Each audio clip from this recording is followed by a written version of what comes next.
I welcome you all to Shark Tank Pakistan. Shark tank Pakistan पिछले काफ़ी महीनों से हमारे सामने बहुत सारे स्टार्टअप्स ला रहा है। हम हर हफ्ते देखते हैं कि कोई नई टीम आके अपनी पिच इन्वेस्टर्स के सामने करती है और इन्वेस्टर्स फिर डिसाइड करते हैं कि वो उसमें इंटरेस्टेड हैं या नहीं। हमारा फाइनल ऑफर है, सो अगर आपने एक्सेप्ट करना है या जाके आप अभी बता दें। इन सब एपिसोड से हम बहुत कुछ सीख सकते हैं कि हम अपना बिजनेस कैसे स्टार्ट करें, एक्चुअली इन्वेस्टर्स देख क्या रहे होते हैं, उनके दिमाग में क्या चल रहा होता है। तो आज मैं आपके साथ कुछ एपिसोड्स देखूंगी from an investor's point of view and हम डिसाइड करेंगे कि हम इन स्टार्टअप्स में इन्वेस्ट करें या नहीं। ये एपिसोड्स देखते हुए हम उनकी पूरी फाइनेंशियल एनालिसिस करेंगे, उनकी टेक्निकल साइड को देखेंगे, उसके पीछे बिजनेस फंडामेंटल समझेंगे और पूरी स्टोरी सुनने के बाद हम डिसाइड करेंगे कि is it really worth our money और not. So let's get started. So the way this is going to work is कि हम साथ साथ एपिसोड देखेंगे एंड देन उस पर रिएक्ट करेंगे कि उनकी पिच और उनकी स्टोरी किस फ्लो में चलती है। एंड आई थिंक हमें नोट्स बनाने चाहिए, right? Where's my notepad? Okay, so I have it right here with my trusty pen. And I would also need a calculator. Would we need a calculator? I think. Give me a second. A few moments later. Okay, so I found my trusty calculator. ये कोई पिछले 10 साल से मेरा साथ दे रहा है. And it has never failed me, and it will not fail me today. Hopefully. So let's take our notepad, our calculator, and let's get started. We're watching an ad. Subscribe so I can get a YouTube Premium. Okay, so हमने select किया है School Mentor, demanding 2 crore. That's a lot of money. पैसा ही पैसा होगा। Creating future with modern tech. So I'm assuming कि अब I don't know कि ये hardware side पे आएंगे या software side पे in a school industry, but if we're in Pakistan, so it's probably software. हम hardware में ज़्यादा नहीं जाते। I don't understand why though. We should. Tech hardware is the future. Software से कुछ नहीं बनेगा। Software सब बना लेते हैं। Don't quote me. अच्छा खैर, आई रिमेंबर मेरे प्रोफेसर ने एक दफ़ा कहा था कि टेक्नोलॉजी इन स्कूल्स और हॉस्पिटल नहीं, नॉट हॉस्पिटल्स, ओनली स्कूल्स, हाँ, टेक्नोलॉजी इन स्कूल्स दिखने में लगता है कि बहुत अच्छा आइडिया होगा एक स्टार्टअप के लिए, but I remember him saying कि इट्स, ओह माय गॉड, मुझे भूल रहा है, what is it called, a startup when it's like when you have a very good idea लेकिन वो actually इतना अच्छा आइडिया नहीं होता, मतलब on paper बहुत अच्छा आइडिया होता है but वो profitable नहीं होता है and काफ़ी लोग उसके पीछे भाग जाते हैं but it doesn't really do anything. Care whatever that is, I think it's like quicksand के something like that. I mean इस आइडिया में I'm actually interested क्योंकि बहुत लोगों ने ट्राई किया है and I don't know इनका आइडिया actually है कि we haven't seen that yet, but ये थी सैचुरेटेड स्पेस नहीं है और बहुत मुश्किल होता है इसके अंदर एंटर करना, तो let's see.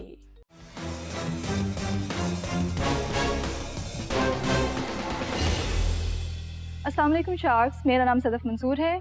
And this is Numan Afzal. We are here to present you School Mentor.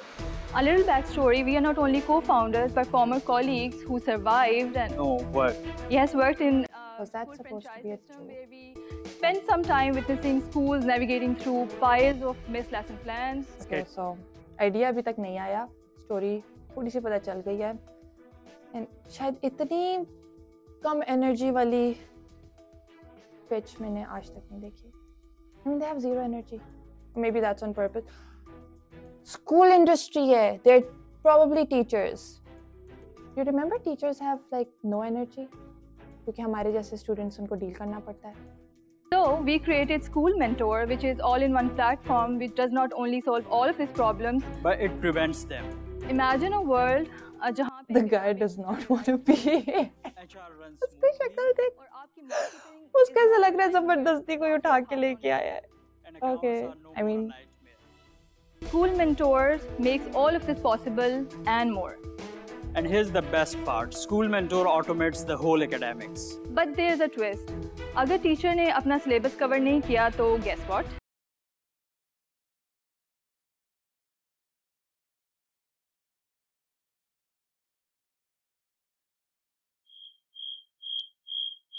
I am waiting for your subscribe ताकि मैं ये इससे हमेशा ना गुजरूं। I'm kidding. Skip button आया था। Where did it go? Okay. So this is like apps telling you. Software. Yep. देखा? Told you. Hardware कभी नहीं कोई करेगा. It's an app. प्रिंसिपल ये सब कुछ मॉनिटर कर सकता है in real time on the fingertips. और वालिदैन के लिए इसमें क्या है? वालिदैन को अपने बच्चों से मुतल्लिक तमाम मालूमात उसी वक्त रियल टाइम में आपकी पुश नोटिफिकेशन के जरिए मिल जाती हैं। तो आइडिया मुझे अभी तक जो पता चला है वो ये है कि एक इकोसिस्टम बना रहे हैं वो कि they're gonna be different sides of the app के पेरेंट्स के पास, टीचर्स के पास, प्रिंसिपल के पास और students. Did they talk about students? है तो it's gonna be have different sides और हर कोई एकेडमिक्स प्लानिंग आई थिंक एक ERP सिस्टम है ये। तो आई थिंक वो सब कुछ जो हम स्कूल में करते हैं, सारे कैलेंडर, सारी एकेडमिक्स, सारी कोर्स पैक्स मिलते थे कि कोर्स क्या पढ़ाना है, कब पढ़ाना है, कैसे पढ़ाना है। I think everything is gonna be on an app. I guess that's what they are doing. Do we need that? हमें ये चाहिए? बिकॉज आई रिमेंबर मेरे स्कूल में कुछ नहीं था और काफ़ी महंगा स्कूल था, लेकिन Made it cost effective, easy to use, and targeted those real world school problems which they okay, so real world school problems, लेकिन इन्होंने किसी प्रॉब्लम का बताया है तो वो सॉल्व क्या कर रहे हैं? ओ हाँ, they talked about paperwork, right? no more to I guess that would now make we sense. own your school, so और cost effective, I wonder ये cost कितनी है? So पाकिस्तान में प्राइवेट इंडिविजुअल स्कूल्स की तादाद 2 लाख प्लस है, जो कि हमारा टारगेट ऑडियंस है। हम स्कूल्स को जो एक comprehensive school operating system offer करते हैं in the form of manuals, ERP and mobile application having 3 modules. One is for principal, one is for teacher and one is for parents. तो student को कुछ नहीं मिल रहा। Only on 20 rupees per student per month. Wait, what did they say? Only on 20 rupees per student per month. 20 rupees per student per month. That's like 240 rupees per year. भाई इतना कि तो मैंने अभी पेप्सी पी ली थी। And let's be honest, मुझे लगता है कि आपके कैफेटेरिया में मिलने वाले समोसे से भी कम है। 20 रुपए का समोसा किधर मिलता है ये समोसा? 100 रुपए का नहीं होता samosa? Sharks are ask is 2 crore against 5% of equity. Okay, so पहली फाइनेंस की बात हुई है। 5% equity for 2 crore. Let me make notes. This is important. This is probably सबसे ज़्यादा important चीज़, because ये पैसा हमारी जेब से जाएगा। So let's see. 5% for 2 crore. So actual valuation is 40 crore. ये लोग 5% दे रहे हैं 2 करोड़ के लिए, तो that means कि अपने स्टार्टअप को 40 करोड़ की वैल्यू पे समझते हैं। 40 crore? Do you understand how much 40 crore is? That's a lot. बहुत ज़्यादा। It does not make sense to me.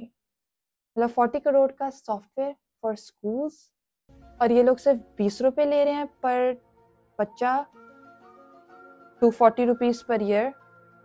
अगर हम कितने बच्चे होते हैं स्कूल में? एक स्कूल में कितने बच्चे होते हैं? 500, 1000, 2000?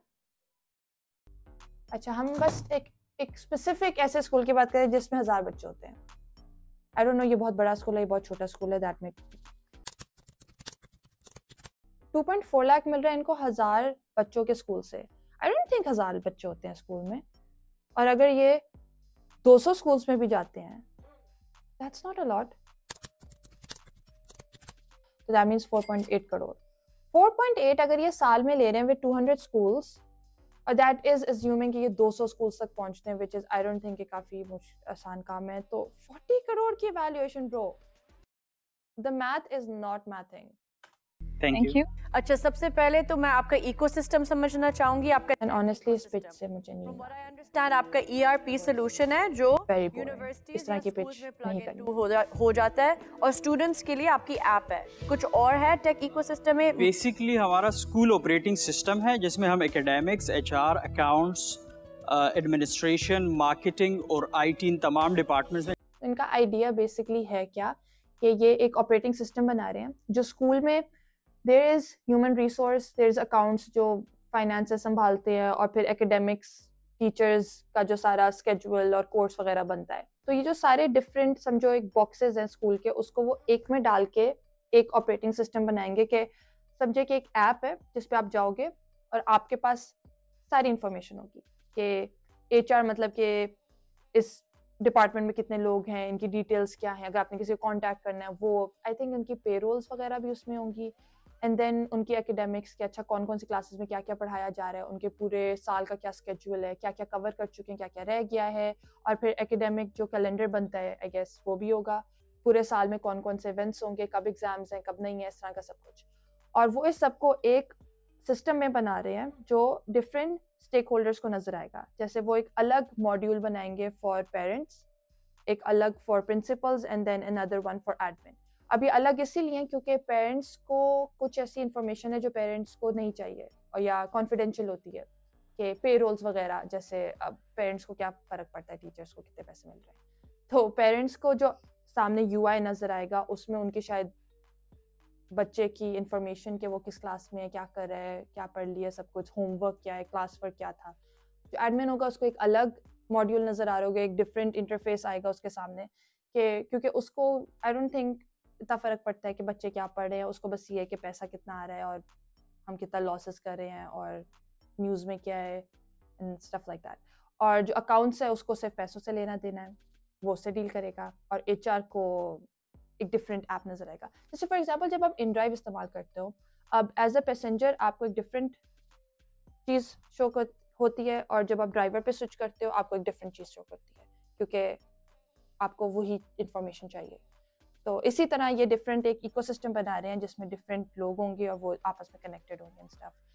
अब आई मीन ये सिर्फ आइडिया है, उन्होंने किस तरह किया और क्या किया है वो देखते हैं।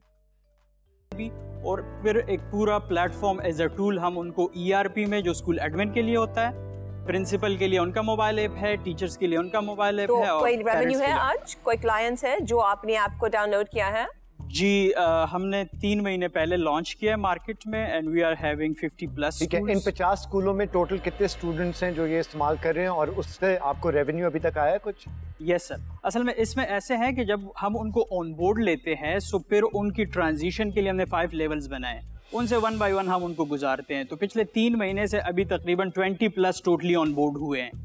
अच्छा, तो इनका जो ऑनबोर्डिंग है कि वो कोई भी उनकी ऐप पे आता है तो ये स्टेप्स, जैसे फॉर एग्जांपल जब आप फेसबुक पे अकाउंट बनाते हो तो एक आपको पहले अपना नाम सेट करना होता है, प्रोफाइल पिक्चर, पासवर्ड भी करना होता है। आई थिंक पहले बहुत अरसा हो गया फेसबुक अकाउंट बनाए हुए, खैर ये आप सब प्रोसेस होते हैं और तब जाके आप उसका पार्ट बनते हो। तो इसी तरह वो कह तो रहे हैं कि उन्होंने 3 मंथ्स पहले लॉन्च किया था, तो दैट मीन्स मार्केट में काफ़ी देर नहीं हुई, और उसमें से सिर्फ 50 स्कूल्स ने इनको किया है। अब 50 स्कूल उन लेवल्स, 5 लेवल्स हैं इनके, तो उस किस लेवल पे है उन्होंने कहा 20 स्कूल पूरे 5th लेवल को कर चुके हैं, एंड लास्ट लेवल वाज के पेरेंट्स को ऑन बोर्ड करना, which makes sense. But 50 schools हमने जो रेवेन्यू निकाला था वो था फॉर 200 स्कूल्स, तो दैट मीन्स उसका 1/4 भी उन्होंने अभी तक नहीं किया।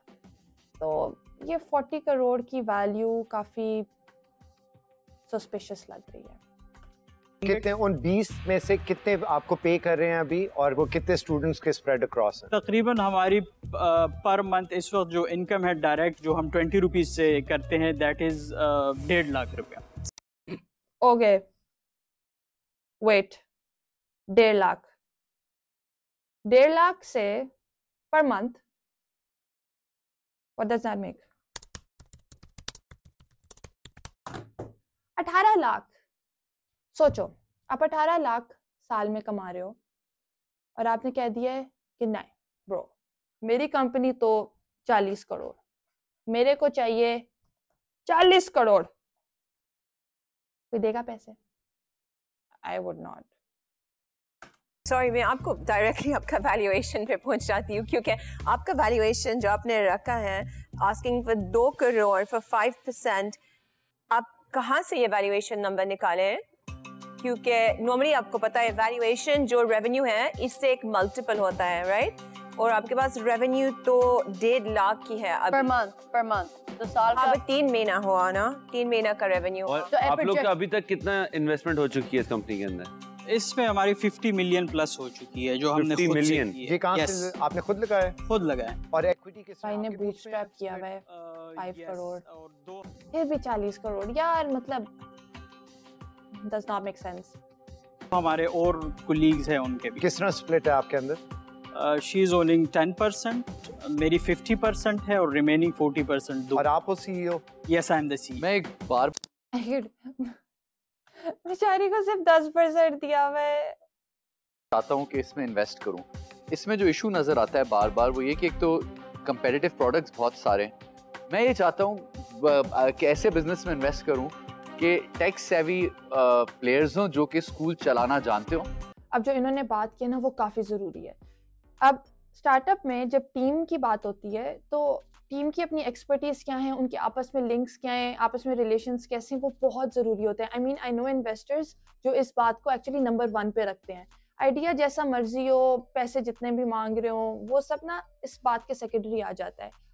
काफ़ी दफ़ा आई हैव सीन कि वो एक बंदे पर पैसे लगा रहे होते हैं कि उनको उस बंदे के पैशन पे इतना ट्रस्ट होता है कि यार ये कुछ ना कुछ कर ही लेगा। I mean like he said कि उनका टेक बैकग्राउंड हो और उनको स्कूल चलाना आता हो या वो स्कूल ओन करते हो। अब यही दोनों चीज़ें ही तो वो इस आइडिया में कनेक्ट करके लेके आ रहे हैं, राइट? तो सोचे ऐसा बंदा इसका फाउंडर हो जिसको फर्स्ट हैंड पता हो कि यार when you connect both of these तो इनके प्रॉब्लम्स क्या है और मैं क्या चीज़ सॉल्व कर रहा हूँ, और इसी स्किल को देखते हुए इन्वेस्टर्स इन्वेस्ट करते हैं। और वो पहले एक स्कूल को खरीद के उसको मुकम्मल तौर पर ऑप्टिमाइज कर लें एंड फिर जाके और एक्विजिशन कर लें या रिवर्स फ्रेंचाइजिंग कर लें। ऐसा क्यों नहीं होता? Okay, so what he means is कि आप पहले जब आप अपने स्कूल पे फुली ये सिस्टम इंटीग्रेट कर दोगे ना, 100% स्कूल यही सिस्टम पे चल रहा होगा, तो वो इट्स कॉल्ड पायलट टेस्टिंग।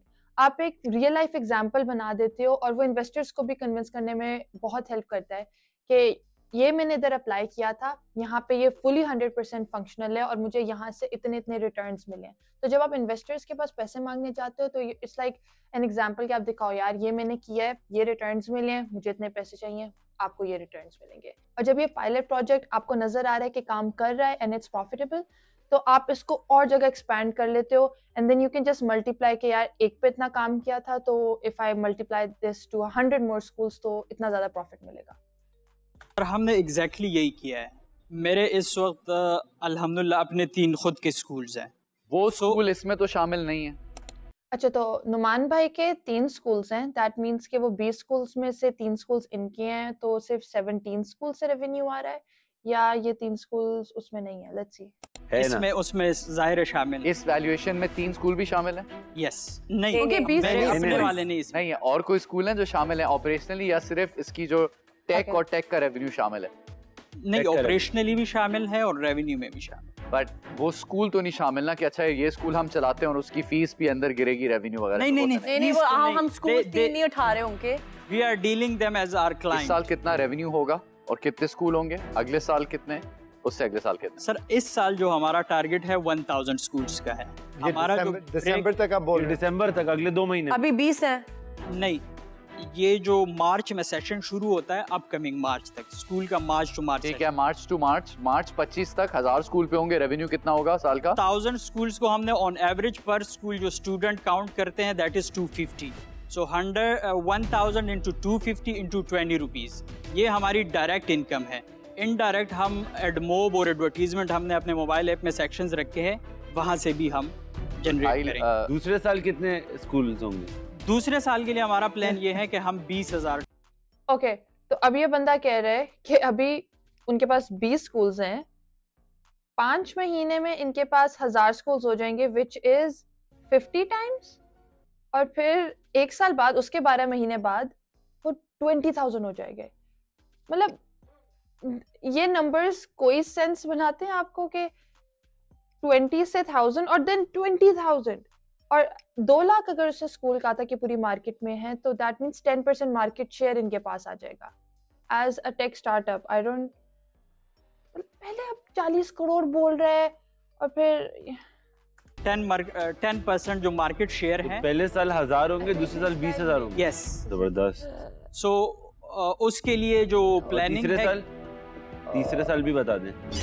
तीसरे साल इंशाल्लाह हम अब्रॉड जाएंगे, मिडिल ईस्ट में और इन कंट्रीज में, और यहाँ पे भी ऑपरेशन। आपके जो नंबर्स दिए हैं उसके मुताबिक तकरीबन 5 मिलियन। ओके, सो वो इन्वेस्टर क्लियरली इनका मजाक उड़ा रहा है कि ये नंबर्स कोई the math is not mathing, okay? It is not. Per month का रेवेन्यू बनता है अगले मार्च तक, अगर वही आपके 1000 स्कूल 250 बच्चा और 20 रुपए पर बच्चे के हिसाब से करें तो तकरीबन 6 करोड़ का रेवेन्यू बनता है। जी, ठीक है। उससे एक साल बाद आप क्या कह रहे हैं कि 20,000 पे पहुंच जाएंगे आप? which is 1 to 1.5 billion rupees.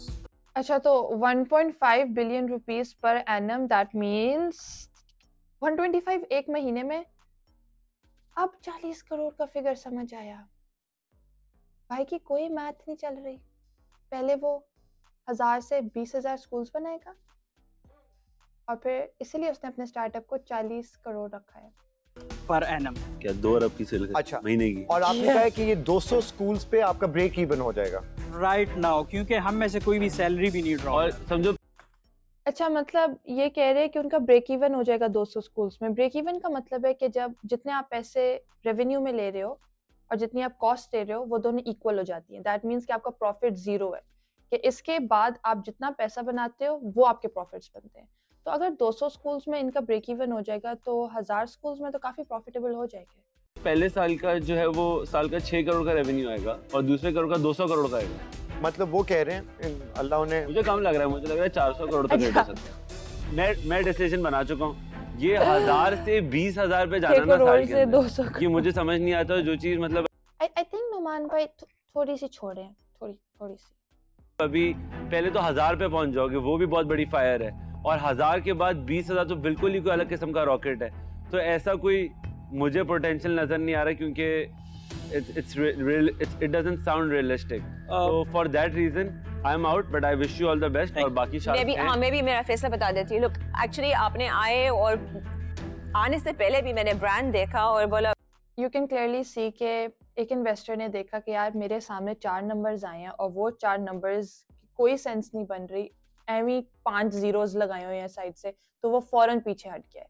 तो जब आपके पास 5 मिनट है, एक एलिवेटर पिच है कि आपने एक इन्वेस्टर को मनाना है, तो आप जो नंबर्स उनके सामने रख रहे हो आपको 110% उनके पीछे बैकअप होना चाहिए कि यार इससे ये बिल्कुल ठीक है, ये नंबर के पीछे I have so much evidence, I can give you the facts कि ये नंबर इस तरह क्यों निकला है। इधर नजर आ रहा है कि ये नंबर सिर्फ हवा में फेंक रहे हैं। तो the investor can clearly see कि मैथ बिल्कुल आप करके नहीं आए, आप अपना होमवर्क बिल्कुल करके नहीं आए, तो उसका ट्रस्ट बिल्कुल 0 हो जाता है इस पे। एक चीज है कि आप नंबर्स का बिल्कुल आपका गलत है, एक्सपेक्टेशंस नंबर्स कुछ भी आपने अच्छी तरह से नहीं ब्रेक डाउन कर सके, और also I think it's a highly competitive space, and आप जो तैयार नहीं हो ये चीज़ें के साथ माइंड में, और जहाँ तक आपने वैल्यूएशन ऑलरेडी लेकर गए हैं वे ऑफ, तो इस वजह से I would be out today, और so I am sorry but I wish you all the best. Thank you. मेरे 2 रीजंस हैं। पहली चीज़ जो SaaS है ना, सॉफ्टवेयर एज अ सर्विस, इस पे रेस टू द बॉटम शुरू हो गई है ऑन प्राइसिंग। हाँ, आपका जो race to the bottom in pricing का मतलब कि हर कोई अपनी प्राइस बहुत लो कर रहा है।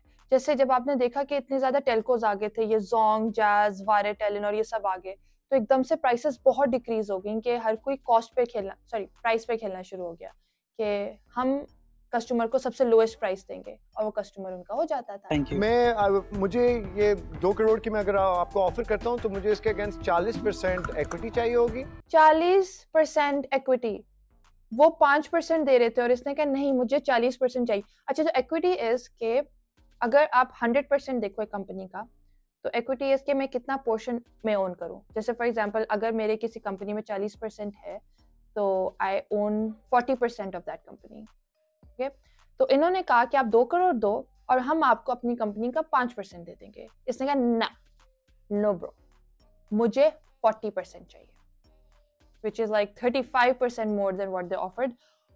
और मतलब अच्छा एंड 40% का मतलब है कि इस बंदे के दिमाग में इस कंपनी की वैल्यू है 5 करोड़, 40 करोड़ से वो ले आया, नहीं तुम्हारी कंपनी 40 करोड़ की नहीं है, 5 करोड़ की है, मुझे 40% चाहिए। That's what's happening. उसमें सिर्फ मैं एक ये लीवे कर सकता हूँ कि आपका जब प्रॉफिट जनरेट होने शुरू हो जाएगा तो जो आधा नेट प्रॉफिट आ रहा होगा उससे आप मुझे रॉयल्टी वापस रीपे कर सकते हैं। जब मुझे 1 करोड़ वापस मिल गया तो मैं ये 40% को 30% पे ले जाऊंगा। अच्छा, and it's not just equity, वो कह रहा है कि मुझे जब आप प्रॉफिट बनाओगे उसका 50%, डिड ही से हाफ, हाँ 50% मुझे आप दोगे और फिर उससे आप जब तक देते रहोगे जब तक मेरा 1 करोड़ पूरा नहीं हो जाता। तो रॉयल्टीज यही होता है कि आप किसी चीज का एक स्पेसिफिक परसेंटेज लेना शुरू हो जाते हो। अब the problem I see with this is के इसने कहा net profit, that means top line revenue में से कॉस्ट निकाल के फिर आपके पास जो नेट प्रॉफिट आ जाता है। अब स्टार्टअप्स यूजुअली प्रॉफिटेबल नहीं होती और टेक स्टार्टअप्स तो बहुत ही मुश्किल से प्रॉफिटेबल होती हैं। तो आई थिंक कि इस डील में थोड़ा सा एक प्रॉब्लम है कि इस बंदे के पास पैसे आने शुरू होंगे बहुत अरसे बाद और मे बी कभी भी नहीं, because profitability is not something जो स्टार्टअप्स में होता है। अच्छा, वो रॉयल्टी किस तरह पर मंथ जितना भी प्रॉफिट होगा वो हम आपको आधा प्रॉफिट आपको देना होगा। ओके, आपको ऑफर देनी है?